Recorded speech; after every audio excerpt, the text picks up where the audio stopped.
Hej! Du vet väl om att vi på EFN ger dig ekonominyheter hela dagen, inte bara här i podden. I Finansmagasinet hittar du aktuella berättelser, skarpa perspektiv och förklarande texter om börs, finans och näringsliv. Bland skribenterna finns Johan Norberg, Martin Krag, Katrin Kilos och Fredrik Strage. Dessutom gör Martin Kellerman comeback som serietecknare. Testa Finansmagasinet i 3 månader för 19 kronor i månaden. Prenumerera nu. Det är 10 år sedan folkomröstningen om Brexit. Politiken flippade, ekonomin fick pyspunka, men finanssektorn består. Och framförallt, världsekonomin firar idag 100 avsnitt.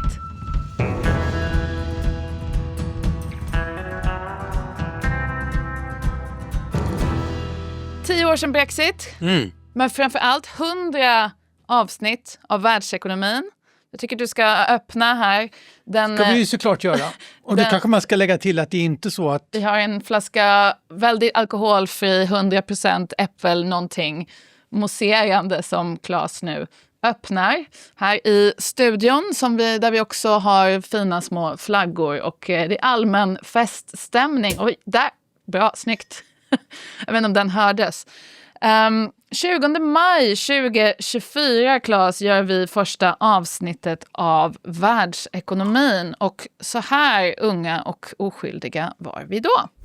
Punkt 1 i vår programförklaring. Världsekonomin har aldrig varit viktigare. Håller du med om det? Ja, men det måste man nog säga. Vi har ju pratat mycket om globalisering och någon typ av reversering av globaliseringen under senaste decenniet med mer nationalism och mer sådär. Reversering betyder att det går bakåt. Så där har du utgångspunkten för den här podden, att världsekonomin aldrig har varit viktigare eller antar man mer dramatisk. Och det här sades alltså 20 maj 2024. Och sen dess har den blivit ännu viktigare och ännu mer dramatisk. Skål förresten. Ja, skål. Vad har vi för slutsatser på 100 avsnitt? Ja, men det är väl det. Volatiliteten har varit hög, i alla fall kan man säga nyhetsvolatiliteten. Alltså den här måtten på osäkerhet som ofta är mediabaserade, alltså hur rapporteras det kring världsekonomin eller politik och så vidare. De är ju nästan permanent på högre nivåer än de har varit under de senaste decennierna. Så det är min bransch som har varit skakig mer än din bransch? Ja, men egentligen apropå det du nämnde om London som finanscentrum, den är förhållandevis stabil, mer stabil än man trodde före Brexit. Och lite grann kan man säga så med finansmarknader också. Hade man sett vad som har skett i världsekonomin, på geopolitikens område, amerikansk politik inte minst, så hade man nog gissat felaktigt då på att det skulle vara mer volatilitet på finansiella marknader. För vi var oroliga, om man tittar på våra första avsnitt, vi pratade ju om vad skulle Trumponomics 2.0 kunna innebära. Det här är ju våren, Trump blir då vald i november det året. Vi säger att det nog kommer bli inte värre än sist, men liksom mer radikalt från en andra Trump-administration. Vi pratar om att den här gången så kommer det inte vara lika många från Goldman Sachs och andra i de här sammanhangen nerlugnande krafterna i regeringen, utan det kommer vara mer hardcore Trump-folk och därmed en mer ideologisk Trump-administration. Det får vi nog ändå rätt i ett år senare när Liberation Day och tullarna. Vad pratar vi mer om? Vi pratar om stora underskott i världen, konstant ämne i den här podden, ingen annan som bryr sig. Men vi fortsätter tjata om detta. Vi pratar också, det var första avsnitt, om den mest patetiska lågkonjunkturen någonsin syftandes på Sverige. Det beror på vilken bransch man är i. En del har ju känt av den där mycket mer än andra. Så att det är ju en ovanlig lågkonjunktur så tillvida att den har ju varit utdragen men inte superdjup. Vi är ju men det vi har sett under de senaste decennierna är ju mer de här kraftigt ner och sen en ganska kraftig rekyl. Och det här har ju varit mer utdragen. Sen har den ju faktiskt också blivit mindre dramatiskt rent BNP-mässigt efter revideringar. Och det är där vi nämner ibland att data är inte liksom riktigt att lita på, utan det kommer hända saker i framtiden som också skriver om historien. Precis, samtidigt som marknaden reagerar på den data som kommer ut precis då och därmed skriver historien. Och det är en av de sakerna som gör världsekonomin till en sån fascinerande, levande materia att få prata med dig om varje torsdag. Vi vet liksom, man brukar jämföra med meteorologer, de vet i alla fall om det regnar idag eller inte. Men det vet inte... Ekonomer vet inte det. Nej. Eller finanssektorn vet inte det heller, ofta. Men man måste, i alla fall finanssektorn, inte ekonomerna, måste satsa på att det regnar eller inte den dagen. Ja.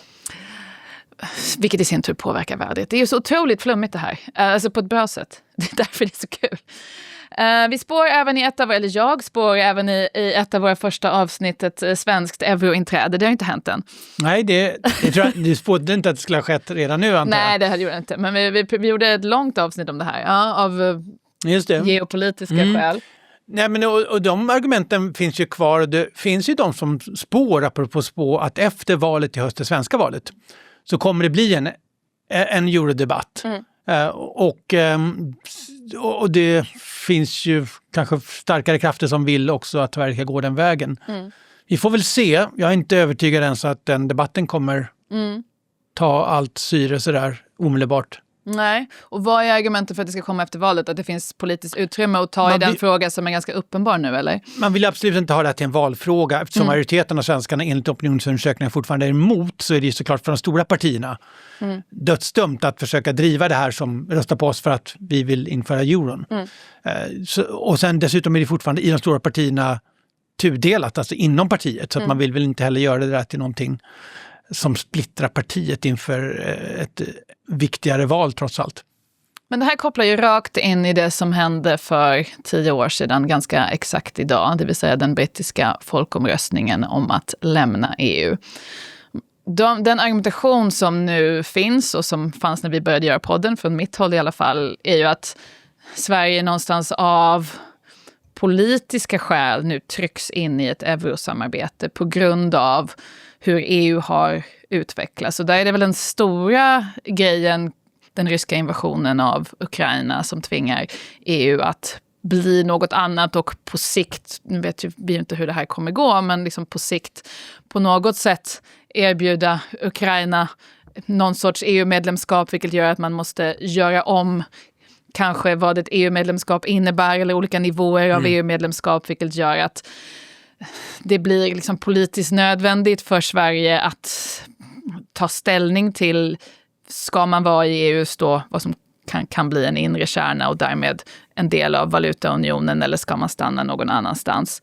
Men det här är ju också krafter som verkligen kom, och det är en paradoxal sak med Brexit, att det på något sätt gjorde EU, jag vet inte, starkare kanske fel ord, men det är inte direkt liksom så att det känns som att att sannolikheten för att fler länder skulle gå ur ökade med Brexit, snarare tvärtom. Och de diskussioner som fanns och som delvis man skulle kunna säga var högst berättigade på många områden om liksom EU-regleringar här eller för mycket EU-makt här, eller hur ska man göra, och är det liksom rimligt att man liksom marscherar i en federal riktning trots att man inte har demokratiskt stöd för det i många länder. Alla de debatterna upplevde jag i alla fall nästan försvann med Brexit, vilket är lite paradoxalt, att det blev så här, oj, det där verkar så jobbigt för Storbritannien, nu ska vi alla minsann gå samman än mer. Jag tänker så här kring Brexit, om man ska ta den först och sen så liksom eurofrågan och som ju kopplas delvis till NATO-frågan, som jag tycker det är ett haltande resonemang, men EU är ju svenskarna är ju emot euron att gå med, men för att vara med i EU. UK, de klev ju ur det som funkar bäst. Den gemensamma marknaden. Ja, den gemensamma marknaden inklusive fri rörlighet av arbetskraften.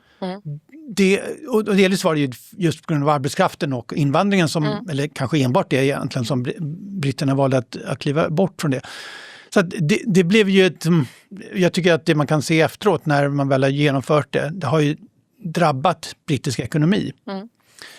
Så att men absolut, jag håller med om att det har dödat också de För vad är det du argumenterar för? Jag förstår att det är två olika saker. Ja, men alltså, att säga då att kolla vad som hände med britterna när de gick ut ur EU, därför ska vi gå med i euron. Jag säger inte att det är Nej, det. men det är inte det jag säger. Jag säger att det har blivit lite av en logik nästan åt det hållet. Lite så kanske, och jag är inte säker på att den logiken håller. Och det är också haltande det här med att... Nej, det är klart den inte håller. Men den existerar. Men den existerar. Och sen så har vi det här med att nu när vi har ett mycket viktigare och tydligare säkerhetssamarbete som vi behöver på grund av kriget i Ukraina eller Rysslands hotbild, så tänker man då behöver vi också vara med i alla rum, inklusive det som är euroländerna.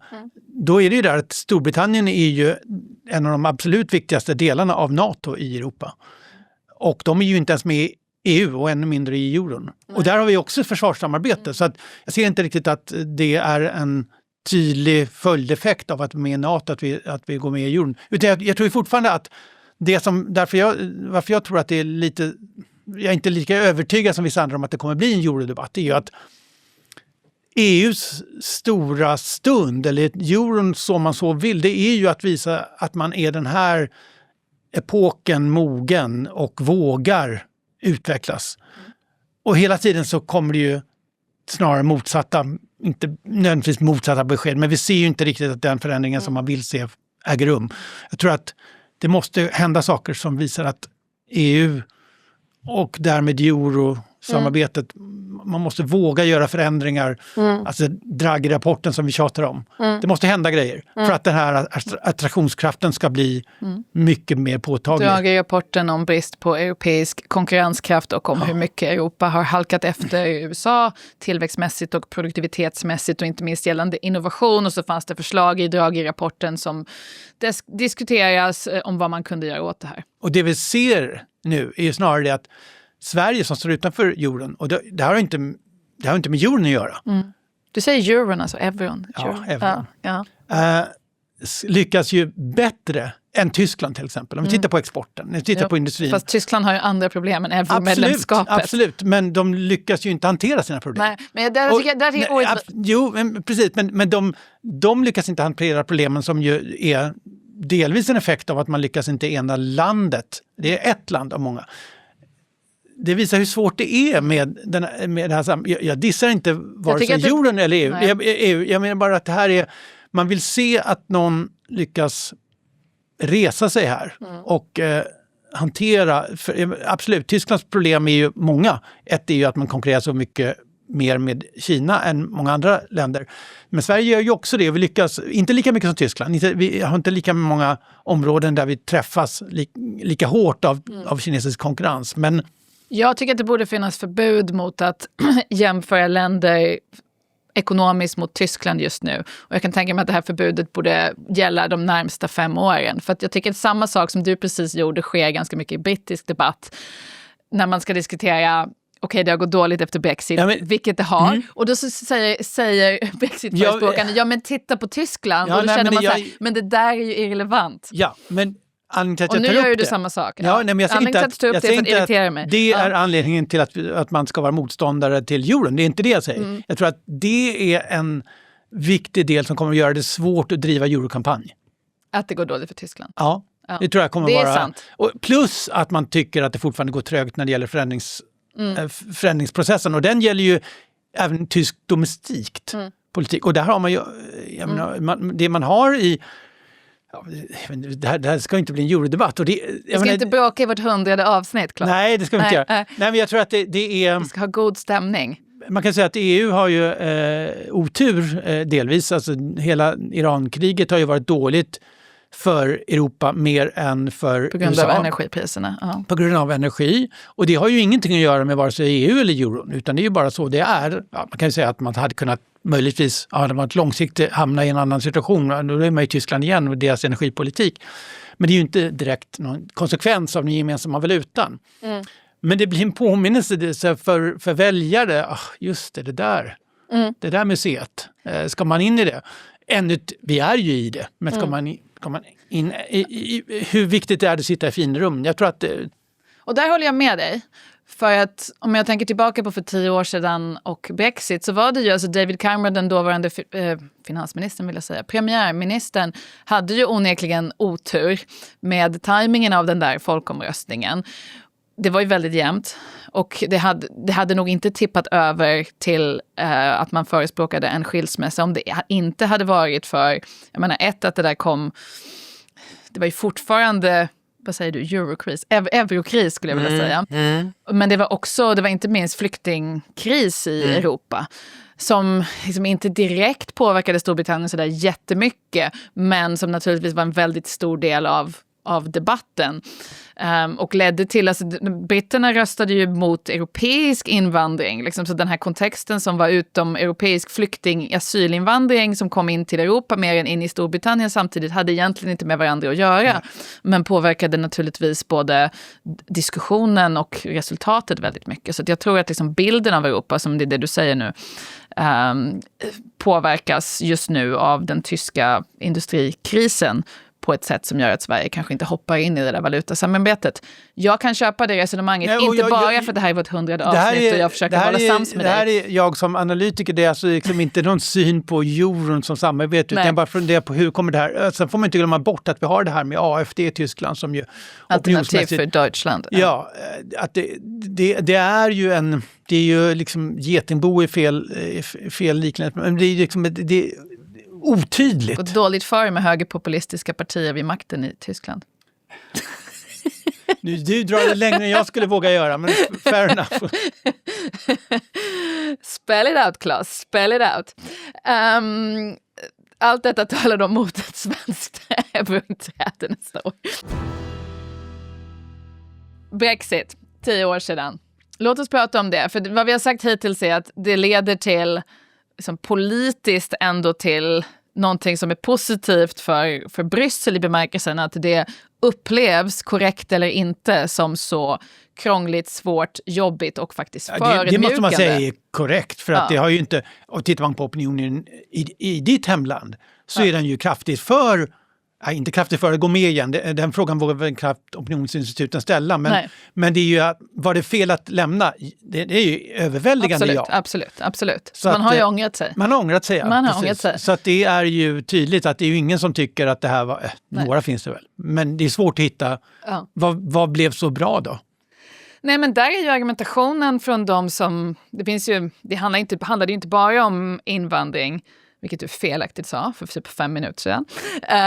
Det handlade väldigt mycket om invandring. Men det finns ju också, och det vet jag att du vet, men liksom en lång och kanske liksom mer intellektuellt hederlig EU-kritik i Storbritannien och inte minst inom det konservativa partiet som handlar om liksom kritik av federalism, som handlar om kritik av att byråkrati som handlar om hedgefonderna gillade ju inte de här EU-direktiven som skulle reglera finanssektorn liksom efter finanskrisen 2008 som kom in 2011. Där man tyckte att liksom man straffade hela finanssektorn för någonting som bankerna hade gjort.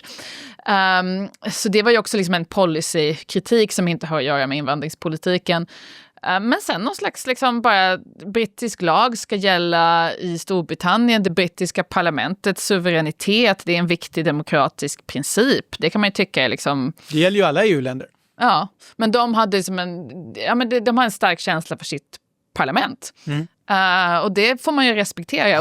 Och det finns ju de som fortfarande säger att okej, nu tog vi det är svårt att ta fram trovärdiga uppgifter på hur mycket de har förlorat i tillväxt, men liksom, om man tittar på 2019, liksom, The Cost of Economic Nationalism, Evidence from the Brexit Experiment, det är liksom en studie, Born-Müller, Schulerick och Sedlacek, The Economic Journal, om någon som vill slå upp den, men då är det liksom 2-3% som man har förlorat fram till 2019. Och då är det de som säger det är ett rimligt pris att betala för att liksom, parlamentet är suveränt och vi har kontroll över våra gränser. Precis, med problemet när det gäller just lagstiftning, att man, nu har inte jag kollat på den i detalj, men man utnyttjar inte det manöverutrymmet. Det är inte så att man har direkt... Vilket lagstiftningsutrymme? Ja, men just att nu slipper man EU-lagar. Bra poäng.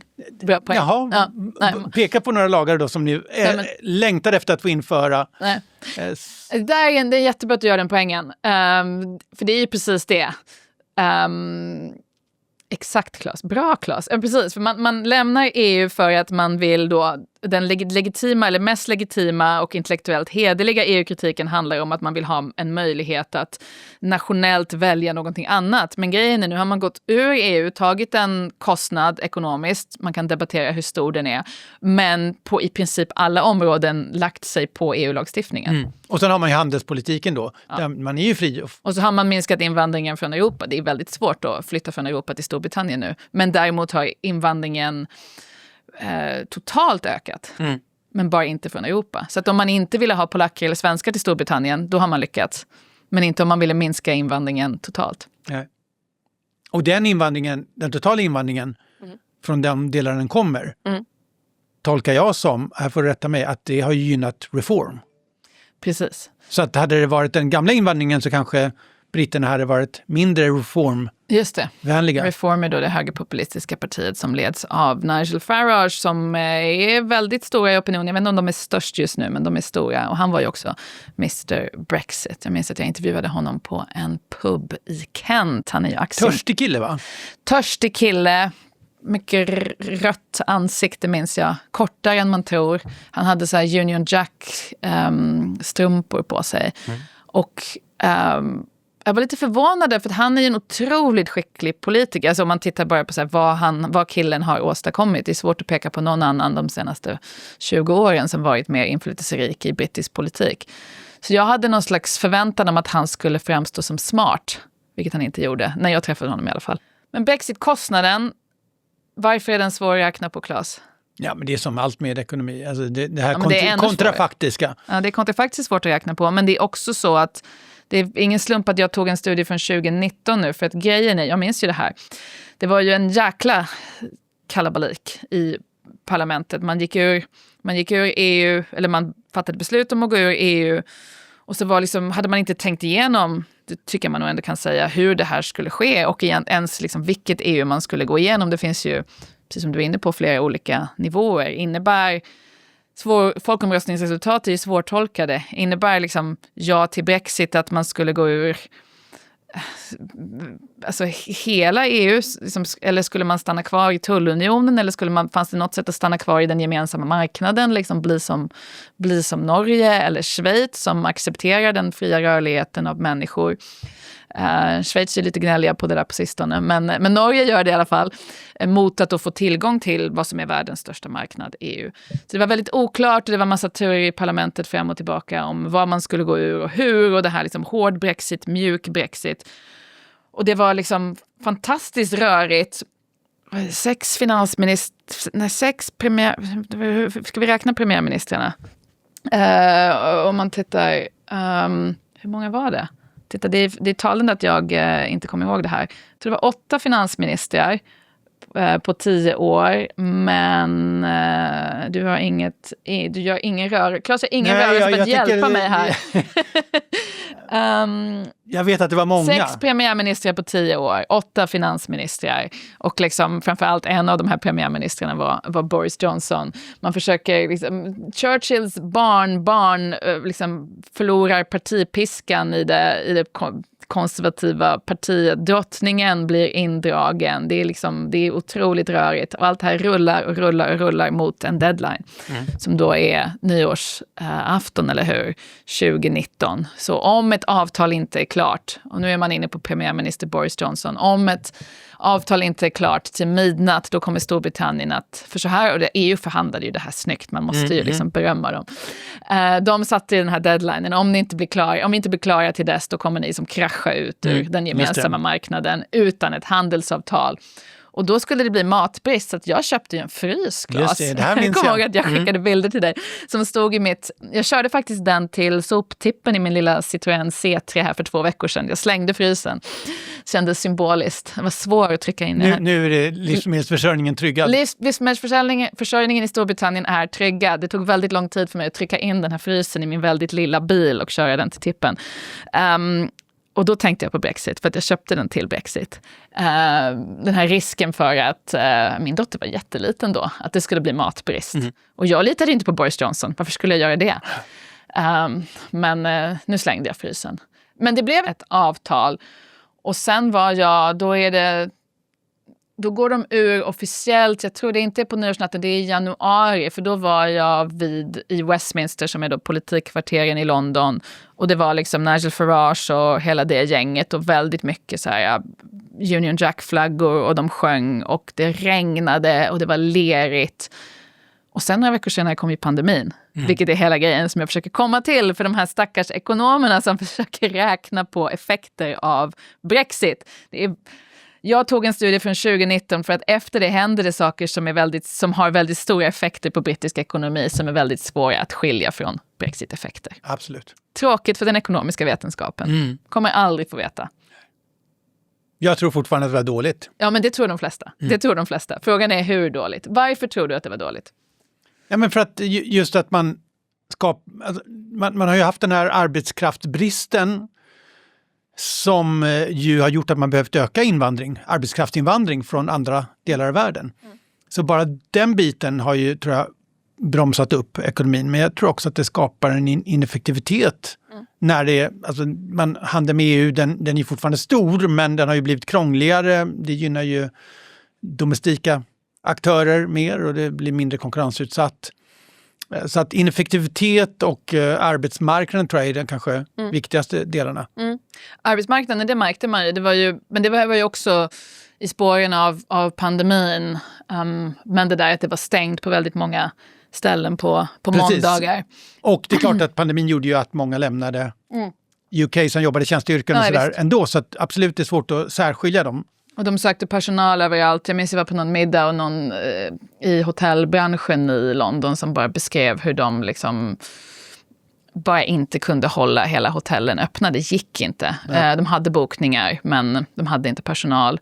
Och det där, många ställen var ju stängt på måndagar på grund av arbetskraftsbrist. Det var liksom en skylt som man såg så här anekdotiskt. Men alltså det är ju fortfarande så att inflationen i Storbritannien är högre än Europa. Ja. Och det är inte bara en Brexit-koppling, men det känns som att det är just den här... De avtalen som slöts under inflationskrisen, alltså brittiska arbetstagarorganisationer som tryckte igenom det. Det var inte unikt för Europa. Det fanns ju höga avtal i andra länder också, men det känns som att det där kanske var lite lättare när man stod utanför EU. Jag vet inte, men det är många delar som verkar funka sämre. Företagens investeringar gick ju ner, det har man ju så minskade investeringar. Absolut. Och det hade att göra med, och det är något som är relevant generellt i världen just nu, men det här när det är liksom väldigt mycket politisk kalabalik och jäklar vad mycket politisk kalabalik. De är bra på det. Det är liksom... ja, den sektorn mådde ju bra. Den sektorn mådde ju väldigt bra. Eller juristerna hade också att göra. Juristerna hade att göra, liksom konsulterna så här hade att göra. Men lyckades ändå inte ensamma hålla uppe tillväxten i Storbritannien. Nej, men det gjorde, alltså man visste ju inte. Det var hela tiden, det var olika deadlines. Det var liksom massa deadlines som sköts på det. Man förtränger ju allt det här. Och så var det konstitutionella turer och parlamentet och... det var liksom högsäsong där utanför parlamentet står ju alla liksom världens tv-byråer och det finns en sån här studio som jag var ju mycket i som alla hyr in sig i som är på andra sidan Themsen där man har liksom kameran är liksom vänd så att det ser ut som du är precis framför Big Ben, vilket du inte är. Men där sprang liksom alla världens tv-hus. Det är liksom ett litet rum och sen en kille i receptionen som rådde det här. Jag tror hans business gick nog bra. Ja, men investeringarna, det är klart att företagen och de inte vet om det blir ett handelsavtal, vilket handelsavtal det blir och så vidare. Så avvaktar man. Och det skadar ekonomin. Men sen dessa riktigt svårmätbara saker. Så här, vad kostar det ekonomiskt när ett land förlorar sin mojo? Det tycker jag Storbritannien gjorde. Ja, och det var ju den man skulle hitta. Det var ju den man skulle hitta man skulle med Brexit. Bli Europas Singapore. Precis, man skulle skilja sig och bli liksom het igen på världsmarknaden. Det var exakt det man ville. Man skulle skilja sig och bli het igen på världsmarknaden och bli Singapore vid Themsen och attrahera ännu mer kapital. Och sen istället så blev man liksom... 70-tal var lite hård. Ja, men liksom pinsam sådär. Kunde inte ragga någon liksom. Och det är ju svårmätbart, det där att det bara såg ut som kaos och kalabalik och det där landet kan inte... Jag tror det var bara här om veckan som det var någon framsida på The Economist som var så här... så hade de bild på det ju premiärministerns Downing Street 10 i... jag har bara varit där en gång, men trapphuset är väldigt, väldigt gult. vilket inte alls syns i, vilken film är det Hugh Grant dansar ner för trappan? Det är ju den här... Love Actually, ja. Förfärlig film. Där är vi faktiskt helt överens. Ja, tack. Men han dansar ner för trappan, men den är liksom, om man har varit på Downing Street 10 så det är verkligen väldigt, väldigt gult. Alltså det är väldigt fin gul färg och väldigt, väldigt stark. Och det syns inte alls i filmen. Det är konstigt varför de har tagit bort det. Men The Economist hade ett omslag som är då, på den här trappan och alla porträtten av premiärministerna som hänger där, syftandes förstås på att det har varit väldigt många på sistone. Och sen så här rubriken, någonting i stil med liksom, Why is Britain still ungovernable? Och det var ju nu några veckor sedan, så att det är ju en lång process. Men vilka har klarat sig? Nu ska vi prata om dem. Dina kompisar, Claes. Finanssektorn. Det är ju lite överraskande. Det är väldigt överraskande. Utifrån den skräckbild som målades upp. Och onekligen också vad EU försökte göra, och som man ju delvis lyckades med. Man har ju gynnat Paris, kan man ju säga, har ju fått medvind av Stockholm lite också. Alltså i så här börsintroduktioner. Ja, och frågan är om det är Brexit eller om det är bara att Sverige faktiskt gör en hel del bra. Absolut, men det har liksom stängt lite bort från London och stängt bland annat på Stockholm. Men alltså skräcken var ju, okej, låt oss gå tillbaka till den här natten då. Marknaden tror på midsommardagskvällen 2016 att det här är klart. Det är klart att de kommer rösta för att stanna i den Europeiska unionen. Pundet har stärkts till årets högsta nivå mot dollarn. Jag minns den där kvällen som att okej, det här blir nog ett nej till Brexit. För det är vad marknaden tror, det är alltid de som bettar emot.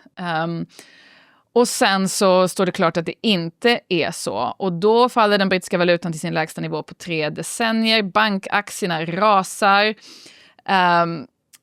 Det är väldigt... 2000 miljarder dollar i börsvärde raderas ut på världens aktiemarknader under en enda dag. Det är en sån fras som vi i media gillar att skriva, som du kommer säga är meningslös. Men svårt att sätta i perspektiv. Men det är, alltså, det kommer ju folk kanske inte ihåg. Det var väldigt dramatiskt. Sannoliken. Ja, berätta om din. Du var på, låt mig gissa, eller jag vet, du var på Öland. Ja. Det var ju midsommarafton, svenska marknaden är stängda, men inte valutamarknaden som ju alltid är öppen. Så att det var ju stor dramatik och alla, kan man säga, var ju involverade i arbetet då, eftersom vi har ju handel med valuta som ju pågår när det är handel med valuta på internationella marknader. Men fick du liksom var du liksom full på midsommar och fick avbryta? Nej. Okay, det här var ju det var ju så att det här skedde ju under natten, så att det var ju snarare morgonarbete. Lite bak. Ja, men det här är ju midsommarafton. Om man nu är bakis så är man ju på... Ja, fast det var ju på midsommarafton och sen på morgonen var inte midsommardagen? Alltså omröstningen var ju dagen före midsommarafton. Så var det kanske. Så måste det ha varit. Ja, okej. Okay. Grundpoängen här, Claes var inte bakis. Det är vad som ska kommuniceras här. Men det var otroligt dramatiskt. Känslan i London var ju, och inte minst, jag kommer ihåg att jag stod på södra stranden av Themsen. Bara för att för annars hade det ju varit lördag. Folkomröstningen var ju på en torsdag. Just det. Så marknaden var ju öppna. Marknaden var öppna, det var det. Så var det. Jag stod på södra stranden av Themsen, hade jobbat hela natten. Var väldigt så här, jag ammade. Min son var 5 månader gammal, så att jag hade liksom, som man måste göra om man ska jobba hela natten och man inte har sin bebis där. Jag satt med liksom sån här bröstpump och liksom såg de här resultaten komma in. Vilket adderade någonting till stämningen. Eller det blir inte så god stämning. Bröstpump är en jobbig grej. Men Brexit är jobbigare. Brexit är jobbigare och de var liksom i kombination där. Och så här ljudet också. Okay. Ljudet av Brexit i mitt huvud. Hur som helst, man stod där på södra stranden av Themsen och så tittade liksom bort mot finanssektorn österut. Och det kändes det som att det liksom glastornen där bara skulle så här falla ihop. Som att det skulle vara liksom the city of London, som det kallas. Finanssektorn som verkligen skulle vara offret här. De ville ju inte ha Brexit.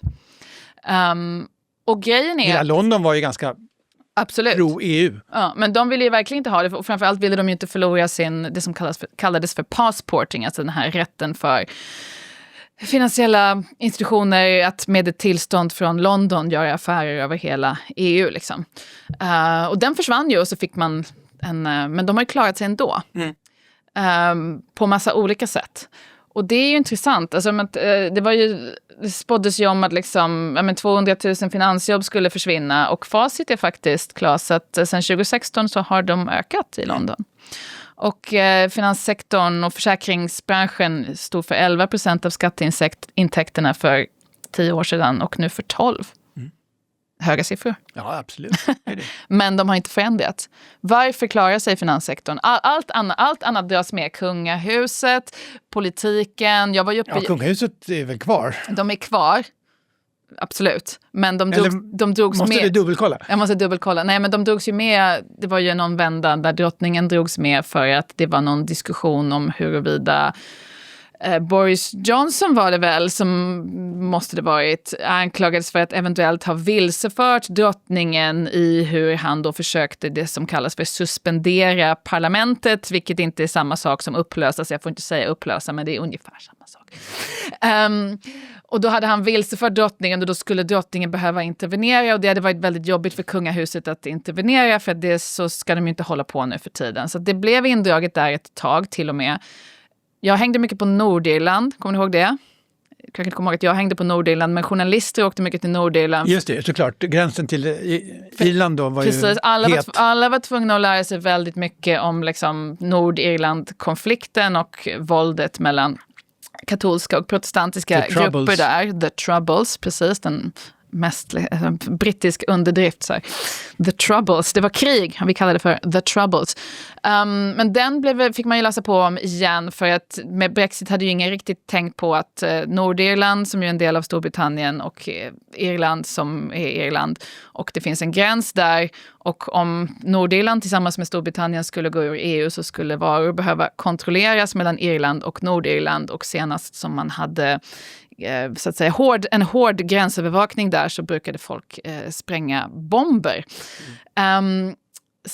Men det där löste man också genom att lägga gränsen i vattnet och en massa teknikaliteter. Men det tog ju ett tag. Så det var liksom en massa saker som bara drogs in. Jag fick köpa frys. De här lastbilsparkeringarna i Kent för bilarna. Det skulle inte bli bilköer när alla skulle behöva fylla i de här tullblanketterna. Allting påverkades. Utom de jäkla bankerna, Claes. De påverkas ju, men de klarar sig. Ja, men det är väl finansindustrin är ju kreativ kan man säga. Men också visade ju London sin attraktionskraft. Absolut. Och de har ju, och det visar ju också att att i den här historien och kompetensen och allt det som finns runt. Alltså jag älskar ju Londons finansdistrikt. Alltså jag tycker det är typ den mest romantiska delen av staden, kontroversiellt påstående, för det är den äldsta delen av staden. Det är ju runt St. Paul's Cathedral, de här smala gränderna. Du kan bara gå runt hörnet och hamna någonstans jättekonstigt. Det finns bitar av den gamla romerska muren kvar och sen samtidigt de här skyskraporna och sen floden. Jag tycker det är fantastiskt så att jag ska inte dissa dem. Men vad skulle jag komma till? Alla dessa män som går mitt i vintern bara i skjorta. Ja, precis. Nej, men de måste man ju se förbi och så att säga. Ja, visst. Nej, men jag tycker det är en underbar plats som är väldigt London. Och de har ju sitt självstyre, de har sin egen poliskår, de har sin egen borgmästare. Men jag tappade helt tråden. Kan du hjälpa mig, Claes? Jag har druckit för mycket av det här alkoholfria bubblet.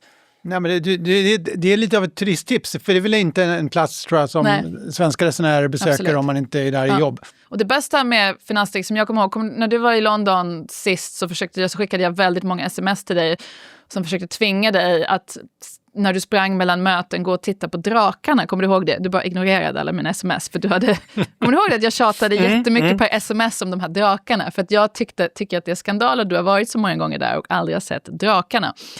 Så berätta om drakarna. Jag ska berätta om drakarna. Låt mig berätta om drakarna. Drakarna bevakar ingången till finansdistriktet i massa olika riktningar. De finns på olika ställen. Jag tror till och med jag skickade en AI-genererad karta till dig var du kunde hitta drakarna så du skulle kunna gå dit. Och du bara så här, ignorera det. Du var upptagen. Vi hade en agenda som inte inkluderade drakar. Nej, det är det som är själva skandalen.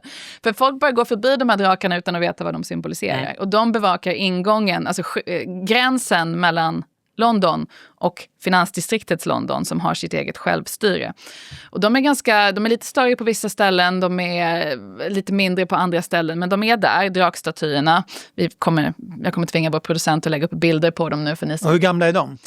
De är lite olika ålder och det är vissa som är så här mer riktiga originaldrakar och andra som är lite nyare. Så att det finns liksom en debatt som man kan ha om liksom vilka som är de riktiga drakarna och inte.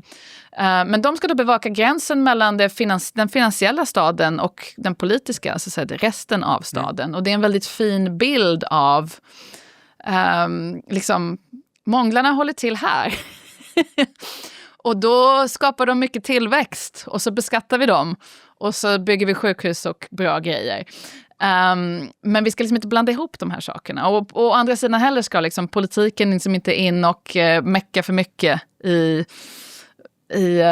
i finanssektorn.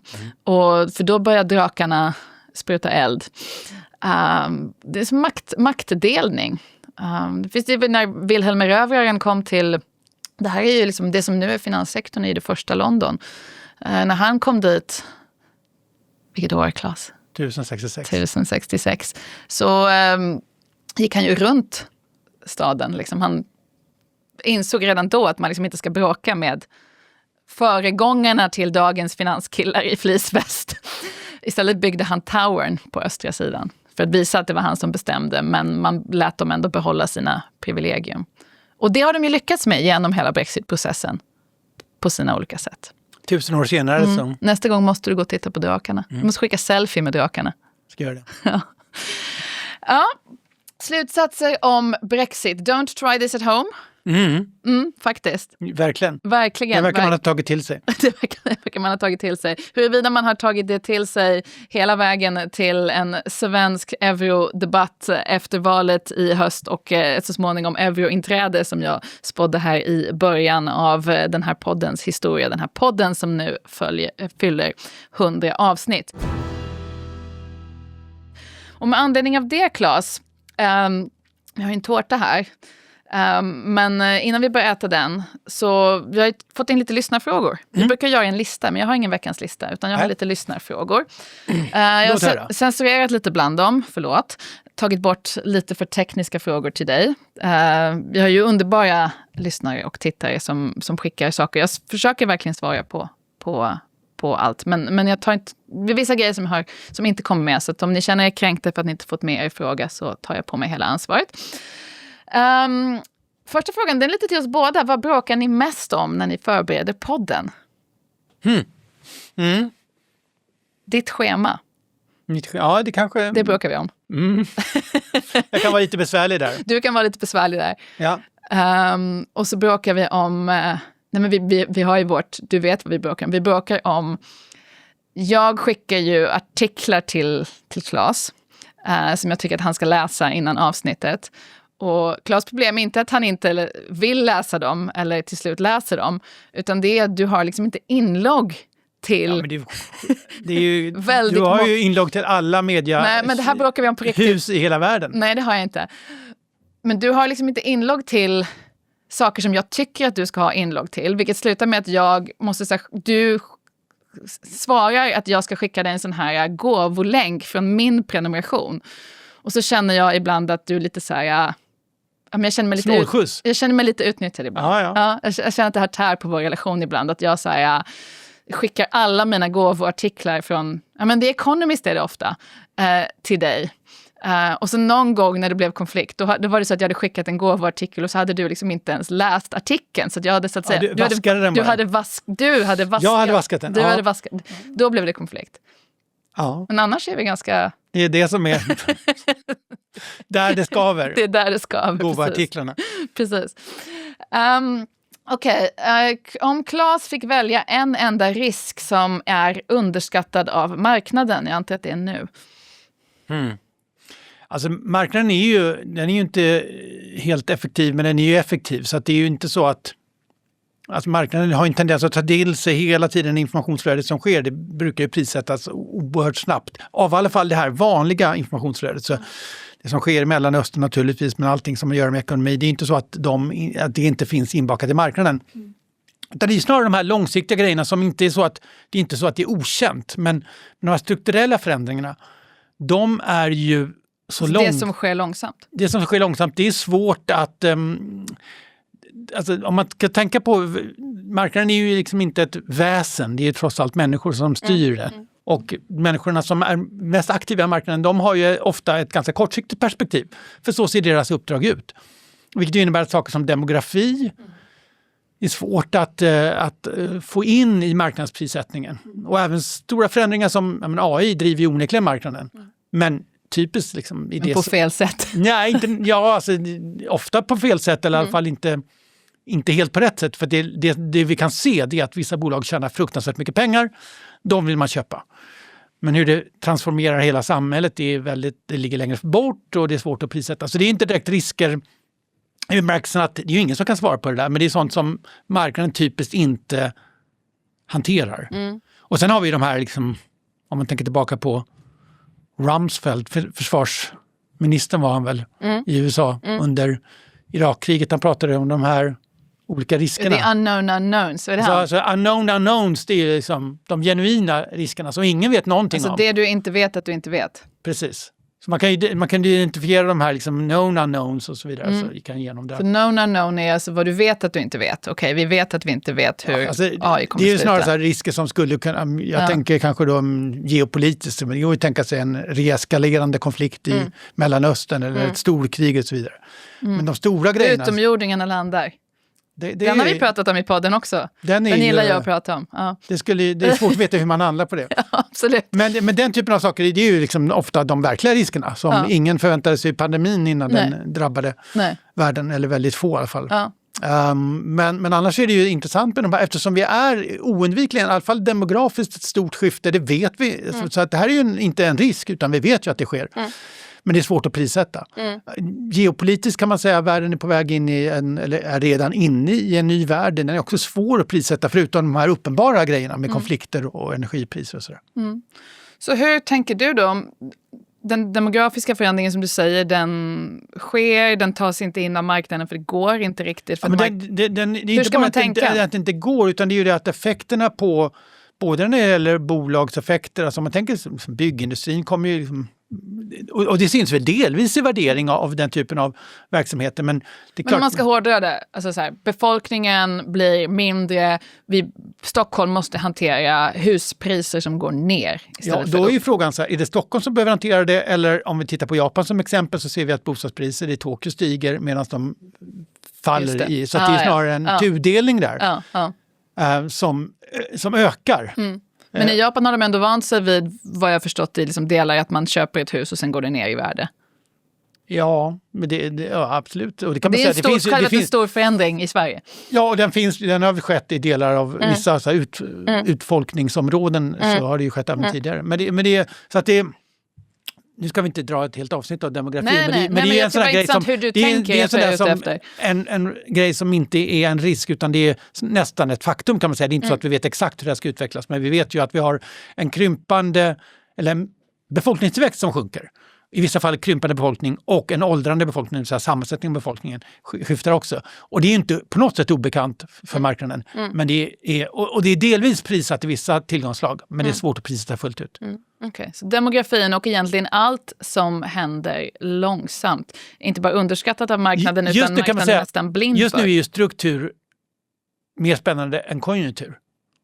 Utveckla. Ja, men just att konjunkturen har ju visat sig ganska motståndskraftig mot både amerikanska tullar och alltså krig i Iran med stora konsekvenser, men inte tillräckligt för att skärpa konjunkturen. Men de här strukturella förändringarna, de är ju dramatiska. Men de sker ju å andra sidan inte över ett kvartal eller ens ett år, utan de sker ju. Jag tror faktiskt du har lyckats formulera en slogan för den här podden för de nästa 100 avsnitten. Struktur är viktigare än konjunktur. Det kommer kanske inte gälla i 100 avsnitt till. Konjunkturen, det är inte så att konjunktursvängningarna är borta. Det är bara att vi just nu ser ganska lite av det. Ja, okej. Det är ingen slogan. Det lät bra. Nu en fråga till mig. Vilken historisk period hade Katrin helst velat bevaka som ekonomijournalist? Katrin är ganska nöjd med att leva där hon lever i den bemärkelsen. Alltså, det finns mycket att skriva om. Nej, men jag är ganska nöjd också att ha blivit journalist när jag blev journalist. 2006, 20 år sedan som jag började jobba som journalist. Och då kom det var ju finanskrisen 2008 var väldigt så här, viktig för mig som ung journalist. Det var ju dramatiskt, men det kändes nog ännu mer dramatiskt för att man inte hade varit med om det förr. Och det var också som någon som hade liksom, tänkt en del på nationalekonomi och så vidare. Det kändes som att det var så många teorier kring effektiva marknader och så vidare. Hur saker och ting skulle fungera som kollapsade med den krisen. Så det var väldigt intressant om man får säga det. Och sen så gick jag liksom rakt in i eurokrisen. Man på riktigt, eller i alla fall jag lärde mig om det som vi gillar i den här podden, alltså statsobligationer och statsobligationsmarknaden och det här att man öppnar telefonen varje morgon och kollar spreaden och så vidare. Det lärde jag mig under eurokrisen. Sen tror jag alltid man är som barn under svenska 90-talskrisen var det ju mycket obligationer också. Vilket jag tror påverkade mig. Alltså man ville förstå varför det inte var någon mjölk längre i skolan på grund av någonting som hänt på obligationsmarknaden. Var i alla fall jag är intresserad av. Så det var liksom, men jag tycker det var en bra skola om man får se det så. Det var ju inte för att någonting hände på statsobligationsmarknaden. Det var ju för att Sverige hade misskött finanserna. Ja, precis. Men sen hände ju någonting på statsobligationsmarknaden som gjorde att incitamenten för Sverige att verkligen snabbt skära i de statsfinanserna, vilket man också gjorde, blev väldigt stora. Så det var väl visst någonting som hände. Eller alltså, det fanns ju skäl till att det hände. Men det var ju ett symptom snarare än den grundläggande orsaken. Men det är alltid, obligationsmarknaden är alltid rationell. Det finns alltid skäl till vad som händer på obligationsmarknaden till skillnad från andra marknader. Framförallt valutamarknaden som dessutom är öppen hela tiden. Eurokrisen var bra och sen så bara man lärde sig mycket. Och sen tycker jag nu är ju, allt det som vi har privilegiet att prata om i den här podden, det är ju otroligt intressant. Alltså som tid. Otroligt spännande. Ja. Vad skulle du själv säga? Nu är inte du journalist, vilket du påpekar alltid. Men är det mer spännande nu än vad det var tidigare? Jag skulle säga förra decenniet inleddes ju som säger med eurokris. Men så hade vi den här ganska tråkiga kan man nästan säga. Det var ju exceptionellt med nollräntepolitik men den var ju svårbegriplig och i efterhand kanske inte optimal. Men det var ju också, då var det ju den här, alltså i alla fall räntemarknaden var ju relativt ointressant. Alltså det var ju låga räntor men också stabila räntor. Det var ju väldigt låg volatilitet. På det sättet var det ju inte lika spännande. Det var ju exceptionellt för att det var unikt och man kunde se låga räntor för evig tid som ju liksom, det prissattes av marknaden och så vidare. Och det slutade ju med tårar som bekant. Men det var ju också låg volatilitet. Och hög volatilitet är ju mer spännande. Det är absolut mer spännande. Men slutsatsen är väl, jag är ganska nöjd med att bevaka precis den period som jag har möjlighet att bevaka. Och nu är ju också hela med AI som kommer, tycker ju både du och jag är otroligt spännande. Verkligen. Vad som ska hända och kommer att hända. Och som vi kommer ha möjlighet att följa de närmsta 100 avsnitten. För vi ska väl göra 100, vi har inte pratat om vi ska göra 100 till, men det tycker jag väl. Ja, vi satsar på det. Vi satsar på det. Sista fråga till dig, Claes. Vilken kurva eller graf öppnar Claes först på morgonen? Claes går upp väldigt tidigt, ska jag tillägga. Men jag vet inte vad du gör. Men ibland mejlar du väldigt tidigt. Ja, det är inte så att det är faktiskt inte en graf utan jag har ett Excel-ark som jag då har byggt för att så snabbt som möjligt få en överblick över allt. Så det är lite allt om allt. Berätta om ditt Excel-ark. Ja, men jag menar, delvis det man kan förvänta sig att det ligger i där, liksom alla relevanta räntor och börser och så vidare. Men sen så sorterar också arket efter vad som är, alltså rangordnar rörelser inom olika tillgångslag och sen så kan man trycka på en knapp så skapas ett litet skript som gör en pdf-fil där det går igenom liksom ännu tydligare i liksom ordning vad som har hänt och vad som sticker ut mest och sådär. Så och det öppnar du hemma innan du kommer in till liksom Bloomberg-terminalen? Ja, precis. Okej. Och vad tittar du efter i Excel-arket? Ja, men du sitter där, Claes går upp jättetidigt, du sitter där med kaffet och så öppnar du Excel-arket. Och vad är det du ser? Vad är det du ser som vi andra inte ser? Vad är det som har hänt? Det är det jag ser. Vad har hänt? Och då kommer liksom det sorteras åt mig. Så att om det är någonting som sticker ut, och det kan ju vara liksom någonting i en perifer marknad för mig, alltså emerging market typiskt, som ju bara är relevant när det är väldigt dramatiskt, då kommer det poppa upp där. Ja, i övrigt så får jag bara den här vanliga, okej, vad händer i de områdena som ligger närmare hjärtat. Har du ett namn på ditt Excel-ark? Det är väldigt kryptiskt namn som börjar med ett datum och sen så är det... Okay. Jag försöker sälja det här till mina kollegor. Sälja in det, ska jag säga. Att de ska också titta på ditt Excel-ark med dig klockan 4:30 på morgonen. Du måste vara jättepopulär bland dina kollegor. Det är ett obegripligt namn. Jag kommer inte ens ihåg vad det heter. Nej, okej. Jag tycker tips. Vad ska Claes döpa sitt Excel-ark till? Våra lyssnare brukar vara väldigt bra på att komma med tips. Ja, Claes, nu tycker jag vi ska äta lite tårta här och börja runda av det här avsnittet. 100 avsnitt, 10 år sedan Brexit. Det har varit ett nöje, och inte minst ett nöje här med alla lyssnare och tittare. Nu skär jag här. Jag vet inte om man ser att det är liksom vår producent har ordnat en Du delar mig. Jag högg precis, det är som en bild på oss på tårtan. Jag högg precis. Jag blev halshuggen, tror jag. Halshögg Claes här som om jag vore en brittisk kung eller någonting. Drottning har inte hals. Ja, de har halshugger folk också. Vi behöver dela ut tårta samtidigt som vi ska säga tack för oss. Tack för 100 avsnitt. Tack för att ni har följt med i alla svängningar och all volatilitet i världsekonomin här varje torsdag. Vi är tillbaka igen nästa torsdag. Innan dess vad ska man göra, Claes? Man ska ladda ner EFN-appen. Den kostar ingenting. Behöver inte betala för någon prenumeration. Man ska läsa Finansmagasinet. Jag har skrivit en story om tårta nu, Claes. En story om 10 år sedan Brexit och just varför finanssektorn överlever. Det finns också massa annat, en del annat i senaste Finansmagasinet om just Brexit och ekonomiska effekterna, men också massa andra intressanta grejer. Man ska lyssna på Börsur med Gabriel Mellqvist och Henrik Mittelman, och man ska inte heller missa dominoeffekten här från EFN. Men det här var vårt 100:e avsnitt och vi är tillbaka med avsnitt 101 nästa torsdag.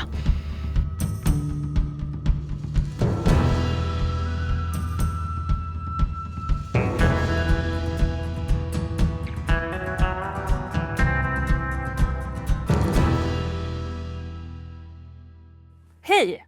Visste du att vi på EFN ger dig ekonominyheter, analyser och perspektiv hela dagen? Inte bara här i podden. På vår sajt och i EFN-appen hittar du allt det senaste om ekonomi, börs, näringsliv och vetenskap. Plus fördjupningar, poddar och tv-program. All vår journalistik är gratis. Inga annonser, ingen betalvägg. Ladda ner EFN-appen idag. Mer att lyssna på, mer att läsa. Hos EFN. Det här var en produktion från EFN. Ansvarig utgivare Anders Hägerstrand.